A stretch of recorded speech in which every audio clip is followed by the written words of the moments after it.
The 2018 Tennessee Senate election has always intrigued me, as it was an interesting case study.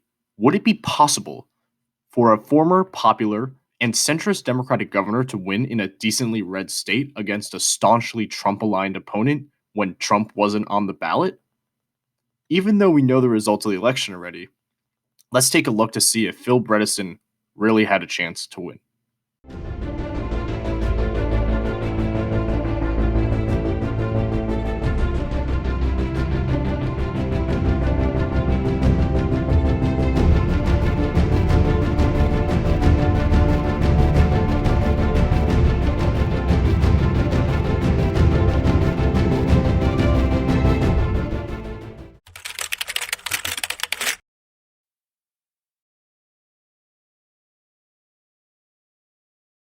Tennessee is a fairly Republican state. It's not as Republican as a super red state like Wyoming, but Republican enough for there to have been a 60% approval rating for former President Trump during his term.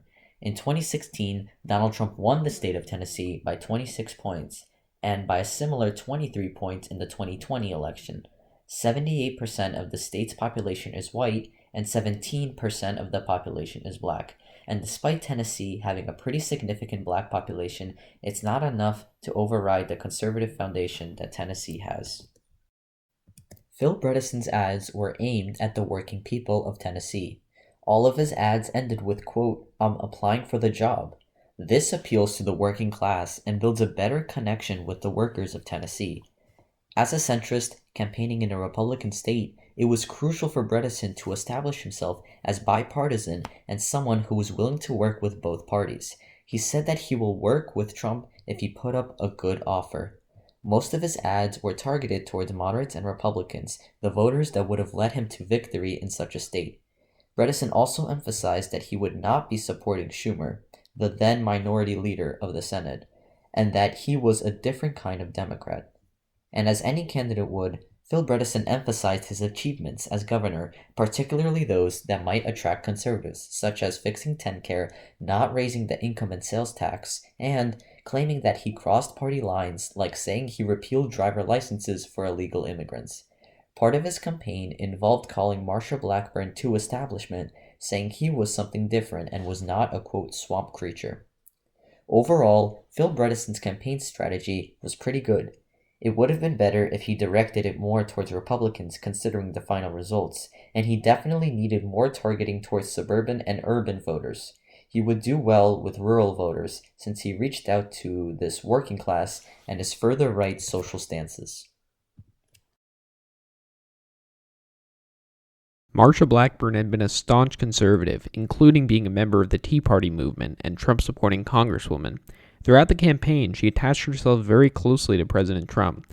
One strategy she used in an ad was claiming that Bredesen was a, quote, non-starter by not supporting Trump policies. For example, not supporting the Trump tax cuts or funding for the border wall. Her overall goal was to tie Bredesen to Schumer and claim he was a, quote, Washington Democrat. She wanted to reach out to voters who voted Bredesen for governor but wanted to convince them out of voting him for Senate by tying him closely to these Democrats. In her other campaign ads, she continued to emphasize her conservative views like being pro-life and fighting against a raise in income tax. Overall, she had a solid campaign strategy given President Trump's popularity in Tennessee and how red Tennessee is. It likely helped her solidify the Republican vote in the state along with the situation with the Kavanaugh hearings. The race was incredibly close up until the Kavanaugh hearings. Bredesen was even up in several polls in early to mid-2018, with Corker even acknowledging that Bredesen was up several points in the race. Polls in the summer had Bredesen up as high as 10 points over Blackburn. However, following the Kavanaugh hearings, things began to go very downhill for Bredesen, and ultimately caused his downfall. Despite the Kavanaugh hearings occurring, Bredesen was still given about a 20% chance by FiveThirtyEight to win. This was probably because Bredesen had a decent score in the fundamentals section considering he was a former governor. On October 7, 2018, singer-songwriter Taylor Swift endorsed Phil Bredesen's Senate campaign. Following her endorsement, there was a huge surge of voter registration nationally, specifically for voters 18 to 24. This is important because the youth generation does tend to be the most progressive.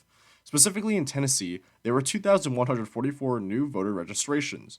It's hard to tell how many more people showed up to vote as a result of Swift's post, but it's likely that Bredesen lost by a little bit less with Swift's endorsement.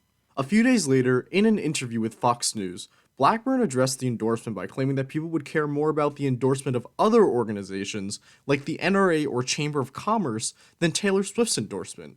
Just like she's been doing throughout her campaign, she touts her endorsements of conservative organizations, which likely did help her, since Tennessee is a pretty red state.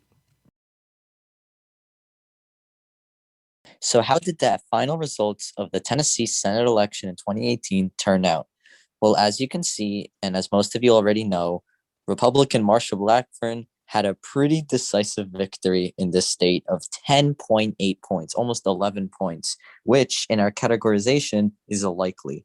So after a lot of people expecting the very close battle between a centrist Democrat and a pretty conservative Republican, the conservative Republican turned out like very victorious. So let's take a look at the map. So as expected, Bredesen won all three of the very popular counties with a lot of people. Nashville and Memphis, the two most known cities in Tennessee, and he won Haywood County, which is a fairly black county in Tennessee. And as I explained in my demographics section, a lot of African Americans did vote for the Democrat, but it was not enough to edge out the conservative foundation that Tennessee really had. Right, and we'll be discussing more of this in our next segment, where we discuss specifically which counties are rural, which are suburban, compare them to Joe Biden's numbers, and also compare them to Hillary Clinton's numbers. See, really, what did Phil Bredesen struggle with, and what did he do well with? Let's take a look at the exit polls now. The first thing I think we should take a look at is the party ID. So as we mentioned several times during the Bredesen segment, he pushed very, very hard for conservative Republicans, or maybe not conservative Republicans, but like more like moderate Republicans. He only notched 6% with them. And I think my hypothesis to this is because of the Kavanaugh hearings, because of this anti-democratic establishment sentiment and how closely Blackburn tied Bredesen to those Washington Democrats, that ended up costing him a ton of Republican voters that might have voted for him for governor, but this time they think probably not. He did notch pretty well with the independents, 55%, but really that wasn't enough to put him over, considering that Democrats only make up 25% of the vote and Republicans make up a whopping 44%. Talking about ideology now, as we mentioned before, these are pretty similar numbers. Liberals did vote for Bredesen. Moderates did go to Bredesen in a pretty good amount, and of course, conservatives went to Blackburn. And I'm going to toss it over now to Eric to talk about the favorable opinions, which I thought were very interesting numbers. So let's take a look at this. So both candidates, which made up 13% of the vote, ended up going to Blackburn. So what that means is the people who favored both candidates just ended up voting for Blackburn. And honestly, I think they just swung in the direction of the general political ideology of Tennessee, which, as was established, was very Republican. And also, I feel like the Kavanaugh hearings, even though we're not accounting for them in our final decision of whether Bredesen would have won, either way, the Kavanaugh hearings really did impact Bredesen's performance, even if that was out of his control of what was going on with those hearings. Right, and as Eric mentioned, 86% of people who favored both candidates voted for Marsha Blackburn, and I really think that Blackburn's strategy worked, tying Bredesen closely to Washington Democrats, which many Tennesseans find very unattractive to vote for. It ended up working, and these people, I'm assuming that a lot of these people are people who voted for Bredesen for governor, but then they decided to vote for Blackburn for senator. And as God mentioned in his segment with the non-starter ad, how he might be a quote unquote non-starter for not supporting Trump's policies, which are very popular in the state of Tennessee. So what this spreadsheet does is it compares the results of the 2018 Senate election to the 2020 presidential election and the 2016 presidential election, and it goes county by county. It's important to remember here that in every single county, Bredesen did run ahead of Biden, which completely makes sense because Bredesen's statewide margin was 12.41 points higher than Biden's, because Bredesen lost by 10.8 points, while Biden lost by a whopping 23-ish points. So for each of the 3 counties that Biden and Bredesen won, because they did win the same ones, we took Bredesen's margin of victory and subtracted Biden's margin of victory from it. That was our way to find the difference of the margins that they each won. In every county that Blackburn and Trump won, we took the Trump margin of victory and subtracted the Blackburn margin of victory from it to calculate how much narrower Bredesen was able to get the margin down to in these counties compared to Biden. The important number here, as I mentioned earlier, is 12.41 points. And the reason for that is because that's kind of the baseline score of what we're comparing each county to. Since, as I said before, Bredesen lost by 10.8 and Biden lost by 23 points. And also, with credit to Ethan Ablagi, who helped us with this map that he made. I'll leave a link to his channel in the description. It's a great channel. He was able to do a county by county map of which counties in Tennessee are suburbs and which counties are urban and which counties are rural. And that's how we color coded it here. And I'll toss it over to Eric to discuss the results and the interesting things that we found from this comparison. So let's take a look at the green cells as Lucas explained. And as you know, and as we explained and concluded, Phil Bredesen could have done a lot better in the suburban and urban areas. So let's take the first 3 green cells, Fayette, Madison, and Hamilton, all suburban counties. So let's remember, as Lucas explained, that Bredesen's margin was 12.41 points higher than Biden's. And keeping that in mind, he only did 4.7, between 4.7 and 7.7% better in these suburban counties. And let's look at Shelby County, an urban county. He only did 2% better than Joe Biden. And, that really shows a lot about where Phil Bredesen could have done better. Let's take a look at some other ones where he did a bit better, but still not enough because, he needed these counties to win this election, and he really did not have enough of the votes, only 12.8% higher than Biden and 10.7% higher than Biden.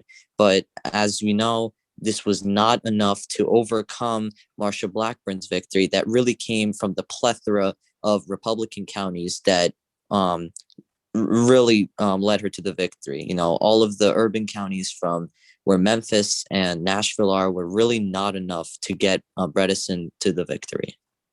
Right. And again, this is because, you might say, oh, he ran, 2 points ahead of Biden. He ran 4 points ahead of Biden. Isn't that good? Yes, but you got to compare it to something. And the comparison here is statewide. Bredesen did better, 12.41 points better than Biden did.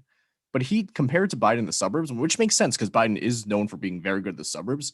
He didn't do that well because if he's only winning 4 points in this Fayette County suburb or Madison in this other suburb in Tennessee, when he's winning 12.41 points statewide, it kind of shows that he could have definitely done better in the suburbs. He could have pushed more for that suburban vote. But now discussing the rural areas, he did very well in the rural areas compared to Biden. He was able to carry, look at this, these many counties by over many percentages. He ran ahead of Biden by many points in these counties. And that really seems counterintuitive because we usually explain that rural counties usually go to Republicans, but as we explained, Phil Bredesen really did put in a lot of effort into the rural counties. Where you see, that's where his work went. It really didn't go into the suburban urban. It really went into the rural areas. And as I explained, he really wanted to appeal to the Tennessee working class. And, he was explaining that he will do his job. And he really wanted to build a connection with the Tennessee rural and working class. And that clearly is shown in the numbers. Right. And this isn't to say that, Bredesen got, almost close to winning some of these counties. It's in fact the opposite. In a lot of these rural counties, he still got crushed by Marsha Blackburn then. But compared to Biden, he ran ahead of him decently in these. And I think that's something that he did correctly. He definitely should have pushed more for that urban suburban voter. Let's also head over to the 2016 election comparison, comparing these numbers to the 2018 election and kind of show how it corroborates what we've been saying, how he didn't do well enough in the suburban or urban areas, but he did pretty well in the rural areas. And if we take a look at this, Fayette County, Madison County, these two were suburbs. He ran ahead of Clinton, yes, but that was below the 15.2 point threshold.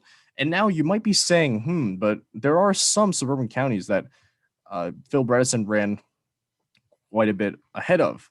Now, there's 2 explanations I can have for this. One is suburbs trended heavily blue in the 2020 election to Joe Biden. So it does make sense that he did have a slight overperformance over Clinton. And second of all, Clinton did pretty bad with suburbs, especially in Tennessee.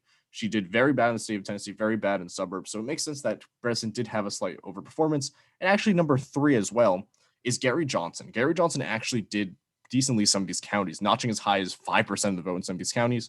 So that could have eaten away from some of Donald Trump's vote in this state. So the margin might have been a little bit different that way as well. All right. And now let's also discuss the rural areas. So you might say, is it a mixed bag? It might be, but it still follows our claim saying that he did very well in the rural areas, which again makes sense. He targeted these working class voters. And I do have an explanation for maybe why there was a mixed bag. In the first few years of the Trump presidency, these rural areas swung heavily to Hillary Clinton. So these numbers could be underrepresenting how Trump's approval was at the time, because heading into 2017, 2018, these rural areas began to move more and more towards Donald Trump. This does support our claims with 2016 and the 2018 comparison, 2020 comparison. I mean that Bredesen did very well in the rural areas, but he simply didn't do well enough in the suburban areas or the urban areas. If he wanted to win, he had to do 2 things. 1, reach out more to suburban and urban voters, and 2, he had to reach out more to Republicans, even though he did it a lot already. And it might have not been his fault, because the Kavanaugh hearings might have caused a lot of Tennesseans to tie him to that. He could have maybe reached out to them a little bit more. All right, we've now reached the part of this series / video or an episode where we give our own personal ratings on whether or not Phil Bredesen, or whichever candidate it was, really had a chance at winning the Senate election. So we have 3 ratings that we can give. The top rating is absolutely, which means, absolutely had a chance to win this. The second rating is possibly, they could have won if things were a little bit different. And the third rating is no chance, nothing could have happened that would have let them win. Let's start off with God here. And all right, God, let's turn it over to you. So in this hypothetical race that we're talking about, I would rate the chance of Phil Bredesen winning possible. I think that there was a real chance for Phil Bredesen to win this race. It would have relied on a number of things. It would have relied on more rural support. It would have relied especially on more suburban and urban support. But when you compare his results, even with the Kavanaugh hearings, to other governors that have run for these races, Phil Bredesen performed very, very well. Phil Bredesen ran ahead of Hillary Clinton by 16 percentage points. When you compare that to Steve Bullock in the 2020 Senate race, he only ran ahead by about 6 percentage points. So even with all of these things going against him, Phil Bredesen was still able to do very well. And in this hypothetical scenario where many more things would have gone his way, I think that there was a possible chance for him to win. Now, he would have been a very moderate senator. He probably would have been a one-term senator, and it would have been a very rocky road for him to appeal to a lot of these voters while he is in the Senate. But I do believe that there was a possible chance for him to be elected. Likely, no. Possible, yes. So I'm actually going to agree with God here. I do agree with him that this race is possibly, and I'm giving this race possibly because without the Kavanaugh hearings, which greatly damaged, his campaign given Tennessee's partisanship, the margin would have reduced greatly, and it could have been enough for him to win. You might say it's a 10.8 margin. Isn't that huge? Yes, but if we take the Kavanaugh hearings out of the picture, the margin would be significantly reduced because we would have seen more Republican support for Phil Bredesen. Now, how much would that support have been? I really don't know, and we're probably never going to find that answer. But we definitely would have seen more Republican support for him, and it could have pushed him over. And the other thing is, if he maybe changed up his strategy a little bit more and pushed more for that suburban or urban voter and also maintained that rural voter, I'm pretty sure that he could have won. If we take Kavanaugh out of the picture and he pushed more for those suburban and urban voters, I'm giving this one a possibly. Is it likely he could have won, which God also mentioned? No, but it's absolutely possible. And now let's head to Eric. What are your thoughts on this race? So I have a little bit of a different opinion from you and God of Politics. So you guys make very fair and good points, but even with all of that considered, just taking into account what state we're dealing with, I'm going to lean towards no chance. And I wouldn't necessarily call it no chance, but I'm calling it kind of sure that even if Kavanaugh didn't happen, I really don't think Bredesen would have won anyways. And I agree that Bredesen was as ideal as it gets as a Democratic candidate in such a state. And I agree that even if Kavanaugh didn't happen, the support for Bredesen would significantly increase. But with all things considered, I really don't think that would make the difference of about 200,000 and 300,000 people, which is the margin of that Phil Bredesen lost to. And I know Lucas talked about how Taylor Swift wrote about her endorsement of Phil Bredesen, but even then, I'm not sure how much that also helped, because a lot of Swift listeners, at least at the time, were not too eligible to vote, or it was a very small population of adult voters that just got the right to vote.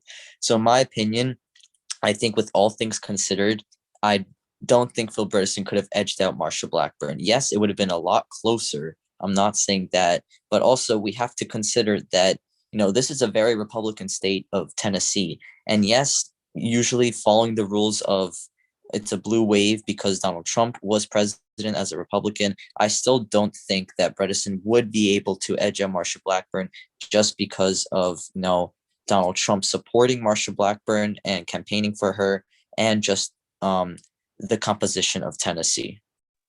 Very interesting. I think I see what you mean here. So, what do you think the margin would have become if we were to take out the Kavanaugh hearings, or if you had a different strategy? That's an interesting question. And you also included changing the strategy. So I kind of made my decision assuming that Phil Bredesen had the same campaign strategy of just appealing to rural areas but lacking in the suburban urban areas. If Bredesen changed the strategy and Kavanaugh didn't happen, I agree that it would be a lot less. I'm still going to say about 2 to 3 points, maybe 1.5 to 3 points is the margin that I think, because, once again, I think just there is an overwhelming support of Republicans in Tennessee. And as we checked in the exit polls, a lot of people who liked both Bredesen and Blackburn just downvoted for Blackburn just because of kind of not the psyche, that's kind of the wrong word, but just kind of the feeling. There's a pretty Republican feeling in Tennessee, which is very clear by the amount of counties that Marsha Blackburn did win. I see. That makes sense. And that does wrap up the first episode of this series. Let us know in the comments if you like this new series. We approached this episode very differently. We added this a lot more. Let us know if you want to see more of these episodes. We plan on releasing one on Bill Nelson soon, and the third one on Joe Donnelly soon as well. If you have any suggestions, leave them down in the comments, please. We want to hear all your suggestions so we can know whether you like this or not, what we need to change. And as always, if you like this episode, please hit a like one. If you like our content, please hit subscribe. And we'll see you in our next episode tomorrow. See ya.